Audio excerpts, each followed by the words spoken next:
Today 24 news सत्य परिस्थितीचा सविस्तर आढावा। पूर्णा नगरपालिकेच्या कारभारातील आणखीन एक धक्कादायक प्रकार समोर आलाय। मस्जिद महिला फकीर कमिटीच्या मालकीची 4 गुंठे जमीन संबंधित कमिटीची संमती नसताना परस्पर दुसऱ्या व्यक्तीच्या नावे नामांतरण झाल्याचा आरोप करण्यात आलाय। विशेष म्हणजे आक्षेप घेतल्यानंतर पालिका प्रशासनानं हे नामांतरण रद्दही केलंय। मात्र हे नामांतरण झालंच कसं याबाबत आता गंभीर प्रश्न उपस्थित होत आहेत। माहितीनुसार पूर्णा शहर शिवारातील गट क्रमांक 25-1 मधील सुमारे 40 गुंठे जमीन 30 जून 2026 रोजी रिव्हिजन रजिस्टर मध्ये दुसऱ्या व्यक्तीच्या नावे नोंदवण्यात आली होती। संबंधित जमीन मस्जिद महिला फकीर कमिटीच्या मालकीची असल्याचा दावा करण्यात आला असून कोणताही व्यवहार किंवा कमिटीची संमती नसताना ही नोंद झालीच कशी याची चौकशी करण्याची मागणी आता करण्यात येते। हा सगळा प्रकार नगरसेवक रऊफ कुरेशी व सामाजिक कार्यकर्ते शेख अक्रम, शरण बागवान, शेख सोहेल, शेख इरफान यांच्या निदर्शनास आल्यानंतर त्यांनी पालिका प्रशासनाकडे तीव्र आक्षेप नोंदवला। या संदर्भात निवेदन सुद्धा दिलंय। त्यानंतर मुख्याधिकाऱ्यांनी 28 जुलै रोजी संबंधित नामांतरण रद्द करण्याचे आदेश दिले।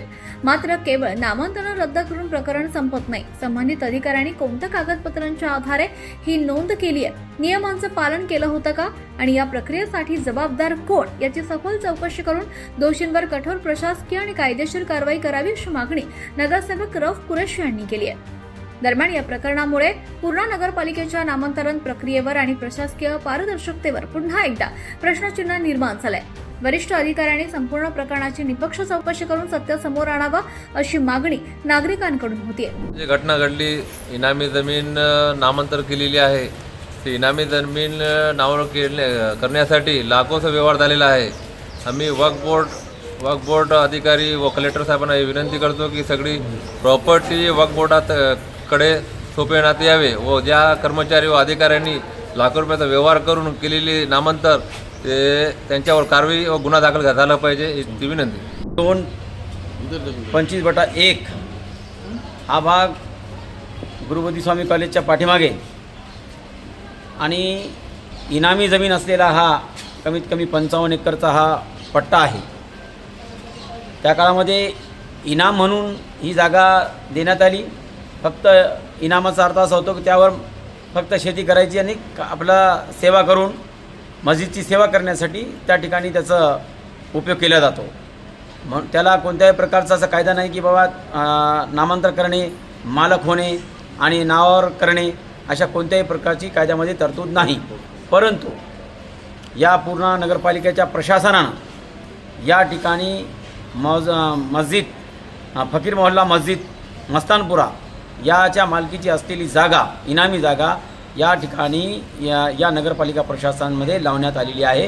हे खूप खेदजनक प्रकार या ठिकाणी झालेला आहे। आणि जेव्हा 28 तारखेला आम्ही ऑब्जेक्शन घेतलं त्यावेळेस सीओ सोबत माझं बोलणं झालं आणि मी सांगितलं, त्यांनी सांगितलं सर हे नजरचुकीनं या ठिकाणी घेण्यात आलेली नोंद आहे। नजरचुकी कसं झाली, इतकी मोठी जमीन 40 एकरचा पट्टा आणि त्याच्यामध्ये 2 एकर जागा तुम्ही नावावर लावतात, ही नजर कशी चुकली तुमची? म्हणून काल रद्द सुद्धा करण्यात आली ती नोंद केलेली रद्द तेच सांगालो मी की रद्द करण्यात आलेली आहे। 28 तारखेला लेटर काढून त्यांनी परस्पर रद्द केली। त्याच्यामध्ये सीओ साहेबाचा वगैरे स्टॅम्प वगैरे सर्व बोगस या ठिकाणी आहे। परंतु हे लोक म्हणतात नजर चुकली। नजर कसं चुकते? इतकी मोठी प्रॉपर्टी आहे, या लोकांना कसं शरम लाज कशी वाटत नाही?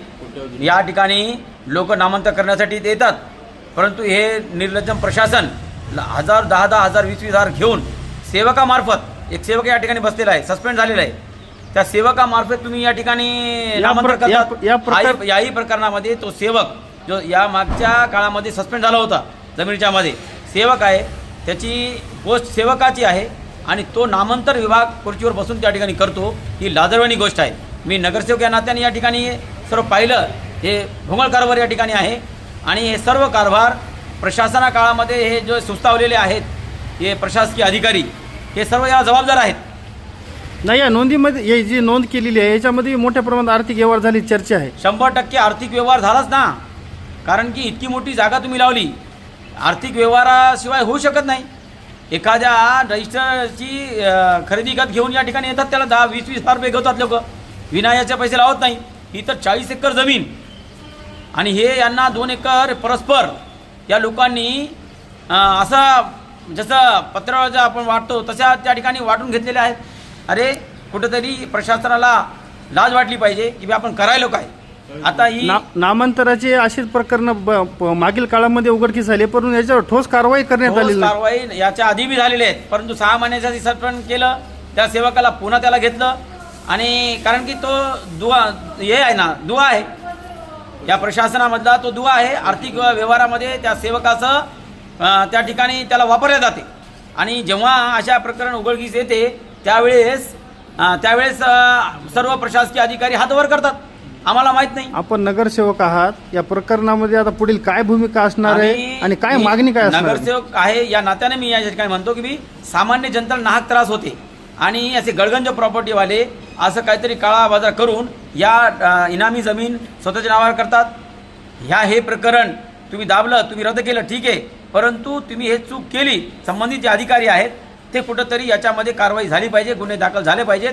आम्ही याच्याविषयी एक डेलिगेशन घेऊन मान्य कलेक्टर ऑफिसला जाणार आहोत आणि त्यांच्यासमोर हा सर्व प्रकरण या ठिकाणी आम्ही मांडणार आहोत. तर मी विनंती करतो की सर्व लोकांनी यामध्ये सहकार्य करावं जेणेकरून हे असे प्रकरण उद्भवणार नाही. कारण की इनामी जमीन आहे आणि इनामी जमीन आहे, धार्मिक स्थळ आहे. म्हणजे आजचे 150-200 वर्षा अगोदरची ती मस्तानपुऱ्यामधली फकीर मोहल्ला त्याची 7/12वर नोंद आहे. 7/12 आहे फकीर मोहल्ला मस्जिद म्हणून ती जागा आहे आणि तुम्ही ती जागा 7/12वर असताना तुम्ही मालकी म्हणून लावतात. किती हे गैरप्रकार तुम्ही या ठिकाणी केलेले आहात. म्हणून मान्य कलेक्टर साहेबाला विनंती आहे की त्यांनी अशा लोकांवर, अशा मुजोर कर्मचारी अधिकाऱ्यावर तात्काळ गुन्हे दाखल करून त्यांना रिमूव्ह करून सर्व्हिस केली पाहिजे. निलंबित केलं, सस्पेंड नाही, निलंबित केलं पाहिजे. महाराष्ट्र टुडे मराठीसाठी ब्युरो रिपोर्ट सुशील गायकवाड, पूर्णा, परभणी. आजच महाराष्ट्र टुडे 24 न्यूजला सबस्क्राईब करा आणि सत्य परिस्थितीचा सविस्तर आढावा पहा.